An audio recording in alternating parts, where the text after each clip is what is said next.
How's it going? This is a study of the Yoga Sutras, the third pada. It's in the second pada on my live. You can check it out if you missed that. But this is going to be this is my translation of the Yoga Sutras. So my translations are comparative reasoning translations. You can find them on Amazon. Vincent Ferra, Yoga Sutras. Why is this text so important after studying the text for 15 years, but really focusing on it for 10 months and writing my own translation? It's a very potent text that leads you to samadhi, or higher consciousness, and can eliminate pain and suffering in your life. Each line is important. Some lines are more important than others, but there's only 220 lines basically in this text. So each line is really important. And what they say in the second pada is you're supposed to take in the text, take in the words of the text. You're supposed to know the text forward and backwards, but embody each sutra. Sutra, or third pada sutra 1, 3-1. Fixing your consciousness on one point is concentration. Holding the mind on one place, object, or idea is concentration. And in yoga they call that dharana. Sutra 3-2. A steady, continuous flow of attention directed towards a single point or object is meditation.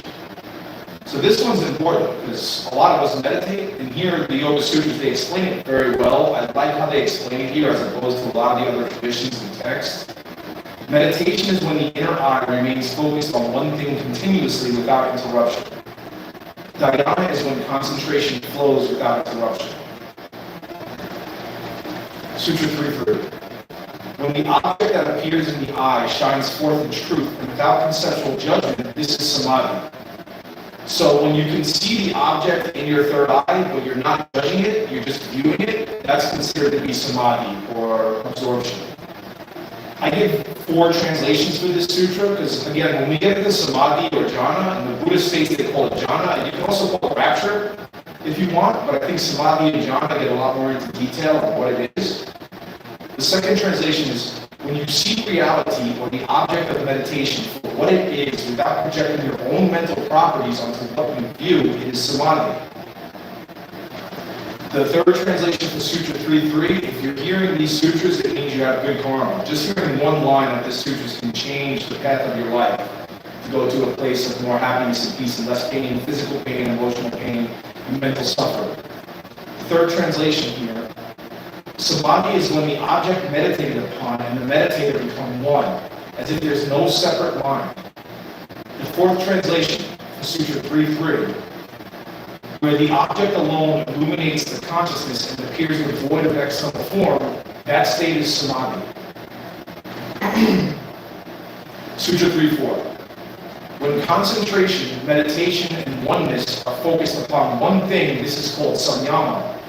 So the 3 top limbs of the yoga are concentration, meditation, and samadhi.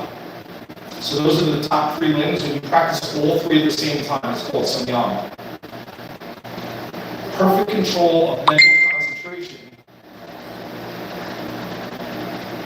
is when concentration, meditation, and absorption are practiced together on one object. The third translation. When dharana, dhyana, and samadhi are practiced together, it constitutes integration or samyama. Sutra 3-5. The light of awareness and insight come to fruition when one masters samyama. Your understanding is illuminated when mastery of samyama is achieved. So another reason why I'm doing this study with you guys is because I need to recite these myself. And I've recited this text, I don't even know, 100 times.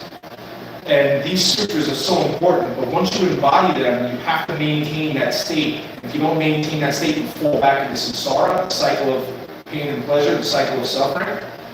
So here we're going to 3-6. The practice of samyama is mastered by progressive states. The second translation. Samyama is to be applied in various stages to derive its usefulness. So Sutra 3-6 creates a lot of confusion. It really doesn't bring clarity. So you have to hear the rest of the sutras in order to really understand what they're talking about here. And if you're just checking in with the third pada, you missed the first two padas. So this is the third pada, 3-7. Dharana, Dhyana, and Samadhi are more subtle than Yama, Niyama, Asana, and Pranayama. So if you're not into yoga and you don't understand yoga talk, the third translation gives it to somebody who doesn't understand, these Sanskrit terms. Concentration, stillness, and absorption are more internal than moral codes. Observances, body awareness, breath awareness, and turning inward of the senses. So the first four limbs of yoga are body awareness is the first limb. The second limb is breath awareness. The third limb is turning inwards of the senses. This is after your moral and ethical codes. So concentration, meditation, and absorption are more subtle than that. But even when you're in that state, you have to pay attention to your body. So there's a lot of practice that goes into paying attention to your body. So in yoga, when you're doing the asana, you're strengthening your body and you're purifying it and you're getting rid of disease. But when you get into the top three limbs, they're very mental, spiritual, and they involve the soul. And they also involve a deep understanding of intellect as well. Sutra 3. Nirbija Samadhi is even more subtle than Samyama. Second translation. Compared to Sila Samadhi, even Samyama is external. Third translation. Samyama is grosser compared to pure awareness. Sutra 3.9. This one is extremely important. If you're hearing this, just take it in. Just this one sutra is so important. Studying the silent movements between rising and falling subliminal impressions transforms the consciousness towards restraint. So what causes these subliminal impressions? Our thoughts and our memory. So our ego, our thoughts, our intellect, and our memory are what cause these mental states to happen. Yoga is the absolute stillness of these states. The mind's completely still. Second translation, suppressive efforts make the mental impressions which normally arise disappear. This new condition of mind is Nirodha Parinama. Third translation, overpowering the latent impressions as they arise bring about change in the mind. This new condition of mind occurs at the moment when the movement is restrained. It's called Nirodha Parinama. So when you sit there and you're paying attention to your memories, like, say for example you get angry or upset, you get triggered. It's usually there's a memory tied to that. So when you're practicing mindfulness, you're observing the memories, and as they arise, you're trying to still them. Fourth, Sutra 3.10. Restraining the rising impressions gives birth to an undisturbed flow of tranquility. Second translation. Through continued practice, the flow of Nirodha Parinama becomes steady. Third translation. When restraining the impressions becomes a habit, a calm flow arises. Again, if you're just tuning into the third pada, you're going to be like, what is he talking about? What is this? I'll do my best to try and explain in normal terms, but you do have to study this text repeatedly. It's only 220 sutras, so it doesn't take too long to study, but each sutra is very important. So this is Sutra 3.11. When you weaken scattered attention, increase one-pointed attention, you begin transformation towards samadhi. Second translation. When the mind is no longer distracted by worldly affairs or objects, and the consciousness focuses on one thing, this is called samadhi parinama. The transformation of consciousness towards samadhi occurs when the scattered mind state subsides and the one-pointed mind state arises. So here, you have the three parts of the mind, right? You have the intellect, the ego, and the memory. The intellect is what's dissecting things, figuring things out. The memory is what it's comparing to, and the ego is what states an opinion to it. So samadhi is when the entire mind is focused on one thing. It's not scattered. You're not worried about what's going to happen tomorrow. You're not worried about the bills. You're not thinking about your next meal. You're not trying to figure out something. The mind is focused completely, the whole mind, on one thing. Sutra 3.12. One-pointed consciousness emerges when rising and falling thought processes are in balance. Constant visual awareness that goes from one-pointed awareness to no-pointed attentiveness is ekagrata parinama. Second translation. When the subsiding past image and the rising present image are identical, there is ekagrata parinama. So here, this sutra right here, when the rising impression in your mind arises. When it falls, when the falling impression and the rising impression are the same, that is ekagrata parinama. If you don't understand the terms, just know that you want to have the falling impression and the rising impression the same. You want to catch the moment between the rising impression and the falling impression, because in that moment is a moment of no thinking, and that's what you're trying to increase, that moment where there's no thought. Sutra 313. By mastery of Nirodha, Samadhi, and Ekagrata, the spiritual practitioner undergoes a metamorphosis that affects the elements, organs, senses, body, and mind, bringing one to a stable conscious state. So here, and this is why I like the Yoga Sutras better than some of the other texts, they're telling you that by mastering your mind, it actually masters the elements. As an energy worker, what I can say is when you're in these states, your spirit energy, your soul energy, the elements that are around you all become in balance, and you actually kind of gain control over them. And the Yoga Sutras does get into the supernatural state, and I've heard from some people that the Buddha had mastered the elements. Actually, I heard that from Sadhguru. Sadhguru said the reason why the Buddha was worshipped was because he had mastered the elements. And I have no doubt that the Buddha studied this text. It was before the Buddha's teachings, and the Buddha had access to Sankhya philosophy, and the Buddha had the best education of his time. So in my mind, after translating the Dhammapada and the Yoga Sutras, I have no doubt Buddha studied the Yoga Sutras. He had access to Sankhya philosophy. So this sutra, I think, is one of the reasons why Buddha mastered the elements in the sutra. Second translation. By mastering Nirodha, Samadhi, and Ekagrata, your understanding of the timeless universal law, Dharma, the content and qualities that are below the surface of a physical appearance, Laksana, and the nature of all physical existence is refined to the point of spiritual excellence and purity.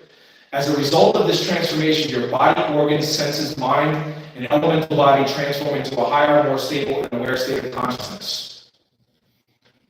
Sutra 314. Translation 1. The background essence stays the same in all states. Second translation.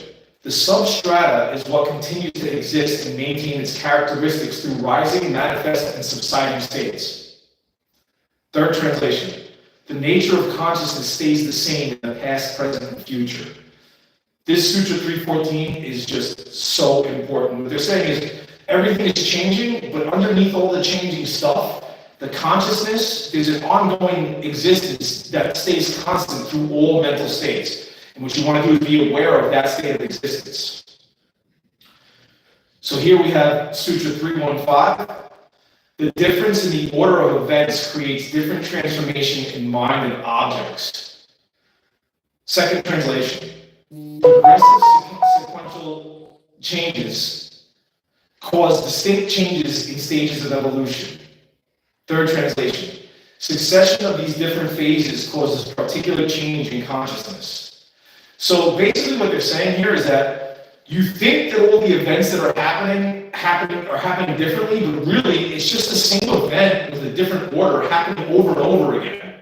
See? So that's why we get bored. You know, we want to watch a new movie, we want to see something new, we get tired of what we already know. But the reality of it is it's just the same event happening over and over again in a limitless or an infinite different order. So 315 is another important one. This whole pada is important, but if you don't really have the first two padas, you're going to feel a little bit lost in the third pada. So I recommend you study the first two padas as well. But this is Sutra 316. By samyama on the three kinds of mental transformations, knowledge of the past and the future can be seen in the inner eye. So when you master the mind, you can see the future and you can see the past at the same time. Second translation. After having fully mastered the understanding of universal law, subtle qualities of objects, like the virtuous and non-virtuous qualities of one's character, the nature of impermanence of physical existence, and then fully understanding the interrelationship of how these three affect each other, the spiritual practitioner gains knowledge of the past and future through devout samyama practice on Nirodha, Samadhi, and Ekagrata states of consciousness. This sutra here is by far, this is the quantum physics of yoga. They're explaining to you how the mental states affect your reality and how the reality affects your mental states and how to eliminate these mental states so that you can maintain samadhi, or a state of liberation of the soul, where you're no longer, the physical things that happen no longer affect you. Anything that happens can no longer affect your physical being or your emotions. You become completely and totally immune to any event. So 316. Through samyama, anirodha, samadhi, and ekagrata, one is able to see the origin of anything that arises and what its destination is when it subsides. That sutra is going to leave you confused, which brings you to the next sutra. 317. A word, its meaning, and the idea behind it often become confused. By samyama on the sound produced by any being, knowledge of its meaning is attained. Second sutra. A word, its meaning, and the concept it represents become confused because the mind naturally superimposes one onto another. By samyama on the distinction between these, one acquires knowledge of the sound produced by any beings. So what they're saying here is, when you hear a sound, your intellect and your memory and your ego affect how you hear it. But when you master samyama, when you master these states, any sound that you hear is completely understood. For example, one time I was sitting meditating and these people were speaking Chinese. I don't speak Chinese, but I fully understood what they were saying because my mind was in this state of understanding. Like a little baby, they don't even know words, but they can watch a show and they'll learn new words because their mind is completely clear. Words, objects, and ideas superimpose each other, creating confusion. By practicing samyama, one is able to understand all forms of communication. Sutra 318. Through direct perception of mental impressions, one gains knowledge of his past lives. So here, when you're meditating, you keep paying attention to all the impressions that arise, and eventually they run out and you go into your past lives. Sutra 319. By samyama on the distinguishing signs of others' bodies, knowledge of their mental impressions are known. So here, body language, everybody has body language. When you're in this state, and when you watch the person, you understand their thoughts by their body language. Because most people, they don't think that their body's showing what their thoughts are, but they are all the time. So when you master this state, you're able to completely and fully understand what people are thinking by their body. You can look at their body and tell. One can know the thoughts of others through samyama on ideas. Sutra 320. A yogi who has mastered samyama is able to see beyond the physical and into the more subtle aspects of objects and ideas focused upon. So when you're in samyama, when you look at something, you can see past its physical. You can see everything about it. One who is able to read the mind of others can also see things that are not perceivable by a non-meditative mind. Sutra 321. Thanks for joining us. By samyama on the body's energetic realms, one gains the ability to intercept the light before it reaches the eyes of onlookers, thus making oneself invisible.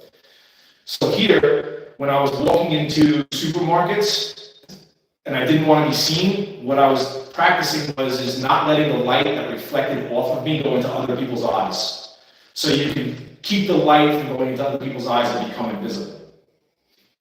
By controlling the subtle body, it is possible to suspend the rays of light that emanate from yourself through power of will, thus making you invisible to onlookers. You can make yourself visible again at any time by allowing the rays of light to flow again naturally. So here in the Yoga Sutras, they give the superpowers that you get through high levels of concentration. There's a lot of confusion with that. Are the superpowers bad? Are the superpowers good? And what the Yoga Sutra says about that is the superpowers are good for physical life, to go forward and to manifest what you want and to lead a life that's successful, but they're bad when it comes to nirvana because they lead to attachment and then which sucks you back into samsara because you suffer in it. When you reach these high states, you'll be in a state without suffering. You'll be in a state of pure consciousness. You'll see this beautiful divine light.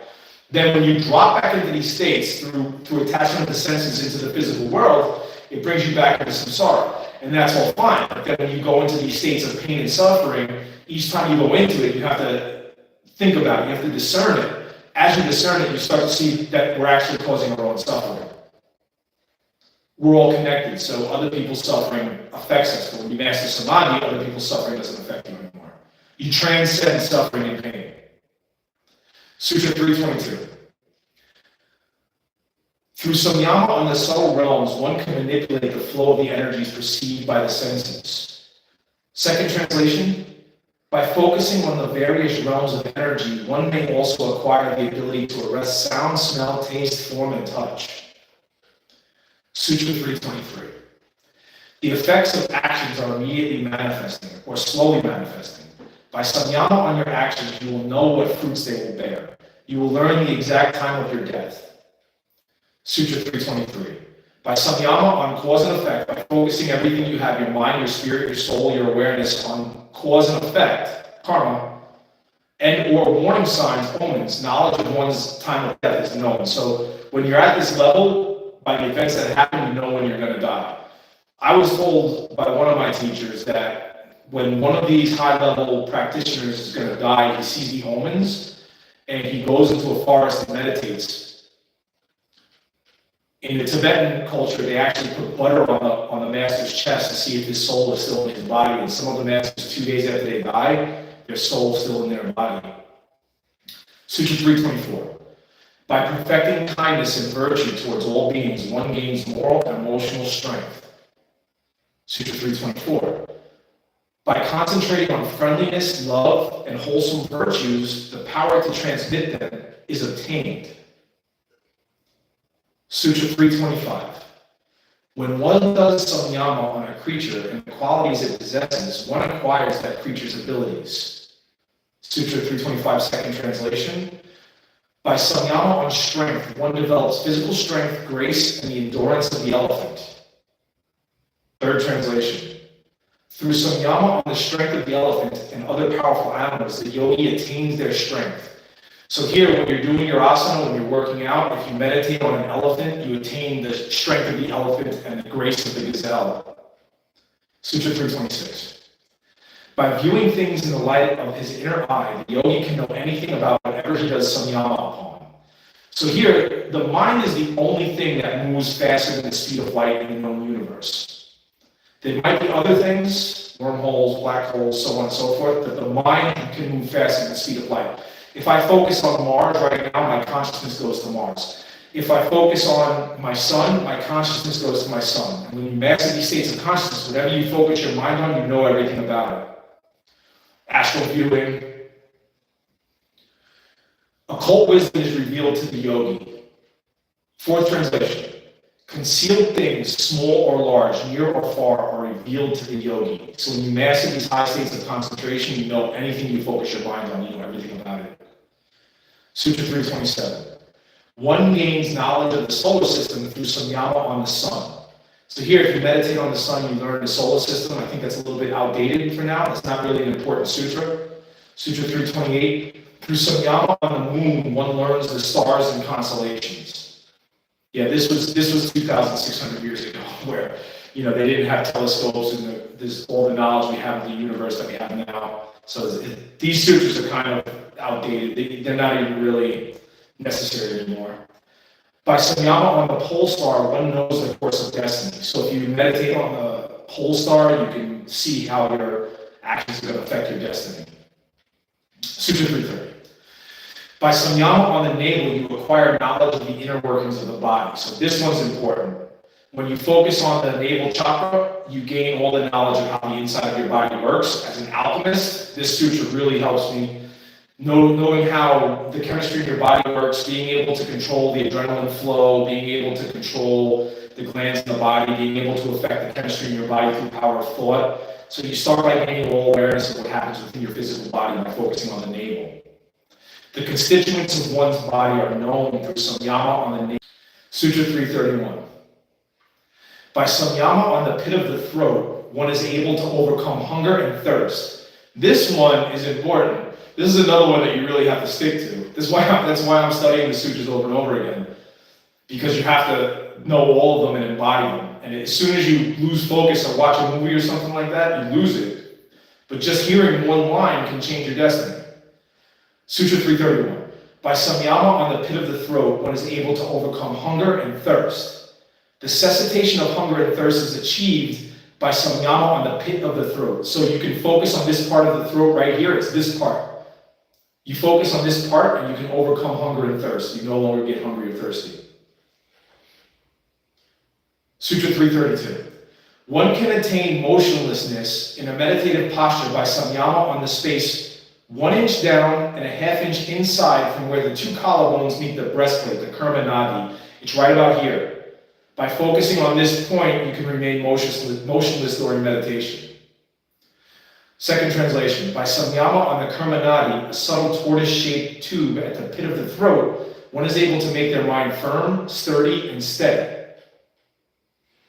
Sutra 333. Through samyama on the light at the crown of the head, one attains holy vision. So by focusing on this point, you can attain higher vision. So there are deities, there are angels, there are these higher things happening, and if you focus on this part of the head, you can see them. And if you notice, the Buddhists shave their head, and a lot of the Catholic, old school Catholics, they would shave around like this. That's because they wanted to pay attention to what happened on the top of their head. So this sutra is very important. The ability to see beings in higher realms is achieved by samyama on the light at the crown of the head. I focused on the crown of the head one time for an entire week just to build that up, that practice up. But if you look, how many people look at the sky all the time? If you look at the sky, you'll see deities, you'll see angels if you look at the sky. If you're paying attention to the top of the head, the wind changes, the light changes. You pay attention to the light that's coming in there, that's the connection to the higher realms. Third translation. By samyama on the light at the top of the head, Sahasrara chakra, crown chakra, one can see angels, masters, perfected, and enlightened beings. It's good stuff. That's why this book is so important. This book is extremely important to know and understand and have. It's very important. Sutra 334. All knowledge and powers dawn by themselves when one achieves clarity through a life of purity. Second translation. Through perception gained from spiritual insight, one becomes the knower of all knowledge. Third translation.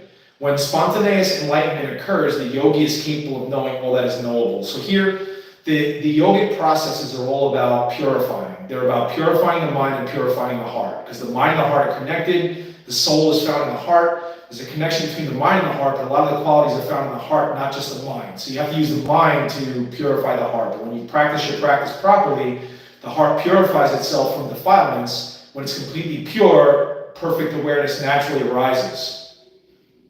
Impurities cause the mind to keep going back into samsara. 335. One gains knowledge on the nature of the mind and the qualities of consciousness by samyama on the heart. This is exactly what I'm saying. By samyama on the heart area, one acquires insight knowledge on the tendencies and contents of consciousness. So the mind works, but the consciousness is said to be in the heart. So if you pay attention to the mind, you'll notice things bubble up from the heart. So by focusing on the heart, you gain knowledge of consciousness itself. And really, consciousness is the only thing that is in ongoing existence, is consciousness itself. Sutra 336. Through samyama practice, one is able to differentiate between intelligence and the soul. Here. So Buddha would discuss the soul. He basically was saying, people were saying there's an ongoing soul, but the Buddha said, no, the soul is like a pine tree, where the seeds of the pine tree, the cones, create a new tree. It's still the son or the daughter of the tree, but it's different. But still, the soul is in the inside of the heart. So by practicing this samyama, you can differentiate between what is my intellect and what is my soul. As soon as you see your soul, you become a realized yogi. And the Dharmamitra is the one who made me realize. He said the soul is the size of the thumb, and it's found on the inside right side of the heart. But then another one of my teachers says when your chakras are open, the soul is the size of a hair, and it's found between your third eye, when all your chakras open. Second translation for this. The intellect and the soul are two different entities. By samyama on this distinction, the spiritual practitioner becomes aware of this, becoming self-realized of what you truly are, your soul, not your mind. Sutra 337. Through the spiritual perception that arises, the yogi acquires divine, superphysical seeing, hearing, smelling, taste, touch, feeling, and knowing. They might call this, the second translation. When this level is reached, one gains clairvoyance, clairaudience, clairsalience, clairgustance, clairtendency, clairsentience, and claircognizance. Full mastery of spiritual senses. Sutra 338. In worldly life, these powers are useful, but they are hindrances to the spiritual enlightenment. These divine superphysical senses are obstacles to nirbija samadhi, although they are powers in worldly pursuits. So the powers that you get, the superphysical senses that you get, are good with worldly pursuits, but in the end of the night, or at the end of the practice, they can suck you back into samsara. Sutra 339. When you are free from earthly attachments and have a full understanding of the workings of the brain, it is possible to will your consciousness into another's body. Sutra 340. One may levitate over water, swamps, and thorns through mastery over the upward air current. So here, we all know Jesus walked over water. They're telling you how to do it. By mastering the upward air current, which is called the Udana nerve current. If you want to study Udana. The second translation, when mastery of Udana Vayu is achieved, one can levitate over water, swamps, and thorns. Well, one time I was working at LA Fitness in Deer Park, and I used to have to walk through a huge patch of thorn bushes to go to the place where I would camp. And I would walk through these thorn bushes, 10 to 20 feet of thorn bushes, and I never got cut. Sutra 341. Radiant light and glowing energy comes to surround the body when mastery over the equalizing vital air current is achieved. So by focus on the fire in the stomach, the samatha, your aura field glows bright. By samyama, on samana vayu, a yogi's aura may glow like fire. So that's why you see Buddha with that big glowing aura, because he mastered the samana vayu in his stomach. Sutra 342. Clairaudience is mastered by samyama on the correlation between space and sound. Supernatural hearing becomes possible by samyama on the relationship between the ear and the ether element. Sutra 343. One becomes as light as a cotton fiber and is able to travel through space by samyama on the relationship of the body and ether. Second translation. Through insightful knowledge of the correlation between the body and the ether element, one may transform his body and mind to become as light as a cotton fiber. Once the element of ether has been mastered, moving through ether becomes possible. So, flying, levitating is done by meditating on the body and ether. So, meditating on the physical body and the element of ether. Ether is the element that holds the other elements in place. So you have ether, air, fire, water, and earth.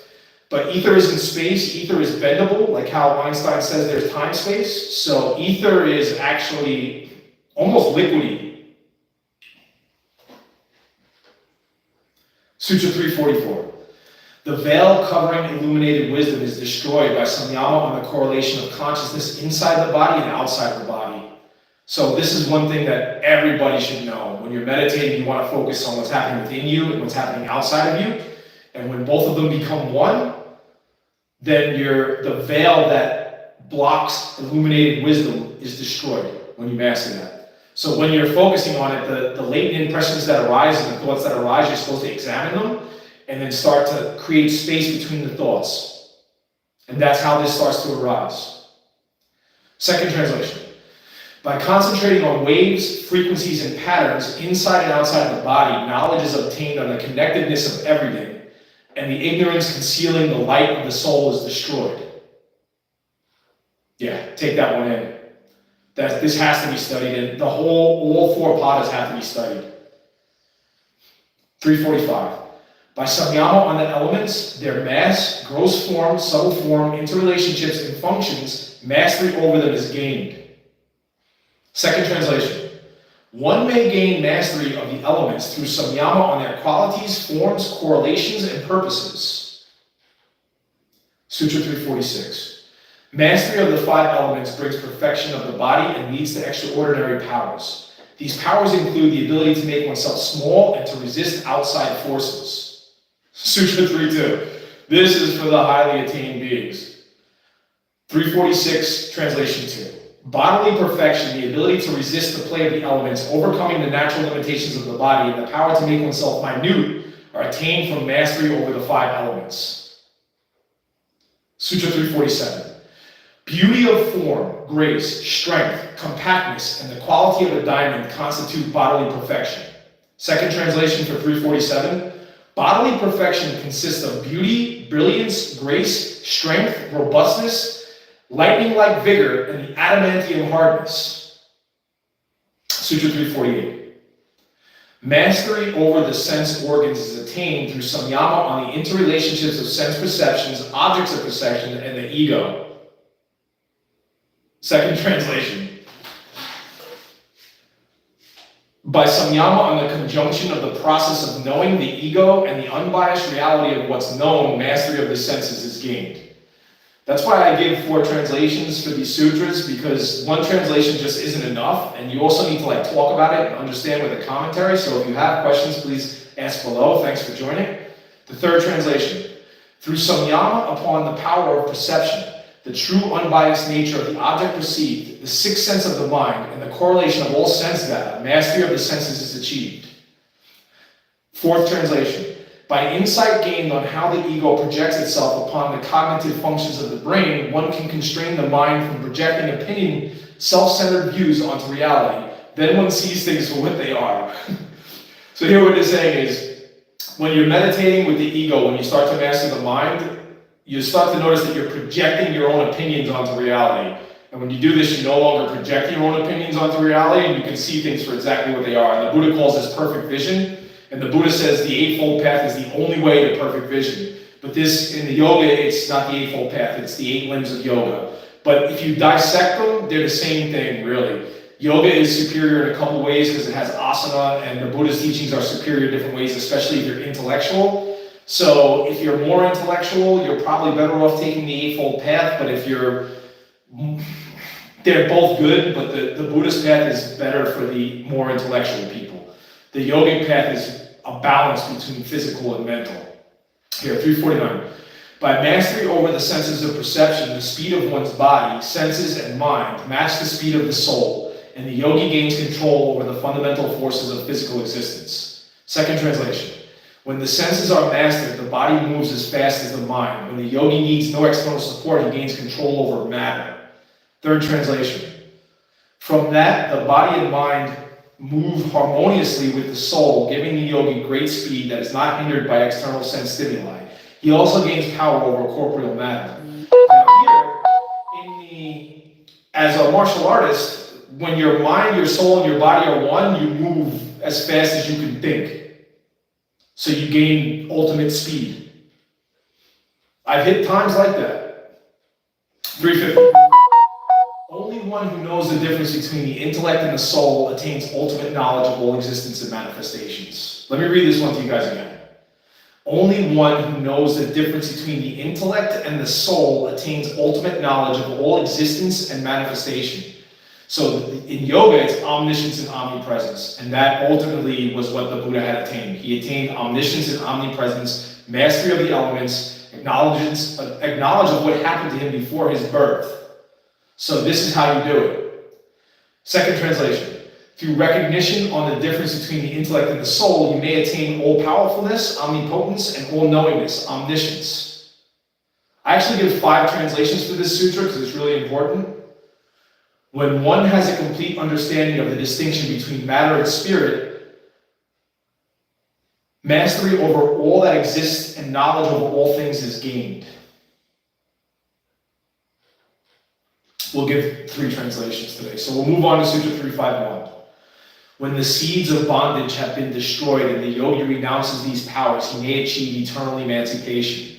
So when you gain all-knowingness and you gain all omnipotence, power over all things, when these seeds are destroyed, you attain ultimate emancipation. Your soul never becomes attached to the physical realm again.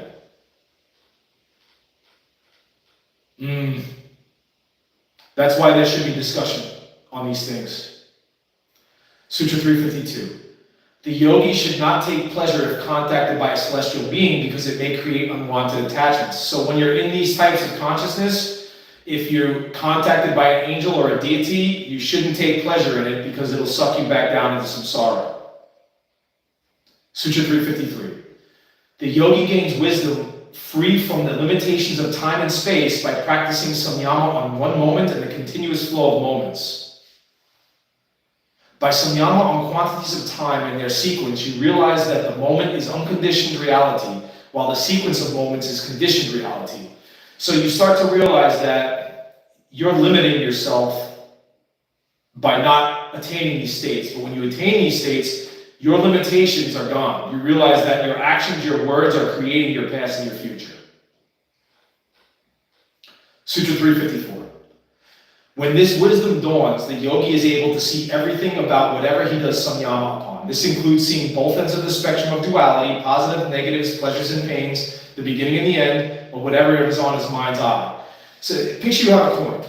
The coin has heads and tails. But if I flip the coin on the table, it's both heads and tails. So when you master concentration, you're able to see the positive, the negative, the pain, the pleasure, the beginning and the ending of all things. Whereas most of us are either looking for a beginning or running from an ending or chasing an ending. Here, you're able to view them in your mind's eye. Sutra 355. True wisdom is intuitive and liberating. It simultaneously comprehends all there is to know about all subjects and objects. So true wisdom is actually omnipresence and omniscience, all-knowingness and all-presentness, oneness with all of existence in the 12 dimensions. See? Omniscience, all-knowing. That's the goal.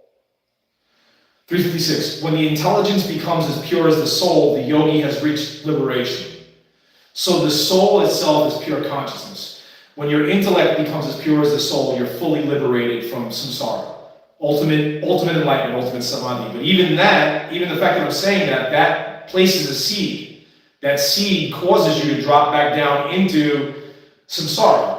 So you have to repeatedly study the sutras because intellectually you have to understand it. But after you study it, you have to meditate. It's the act of meditation that brings you to that state of consciousness, and through steady, devout practice allows you to maintain this enlightened state. Thanks so much for tuning in, guys. This is going to be an ongoing practice. My translation of the Yoga Sutras is available on Amazon. Vincent Ferra, Yoga Sutras. Give it a look. It's the only comparative reasoning translation that exists. Check in for my other studies. Thanks for watching, guys. Leave questions, comments below if you have any questions that anything I can help you with. I've been studying this text for 15 years. It took 10 months to meditate on it and translate it. So thanks for tuning in.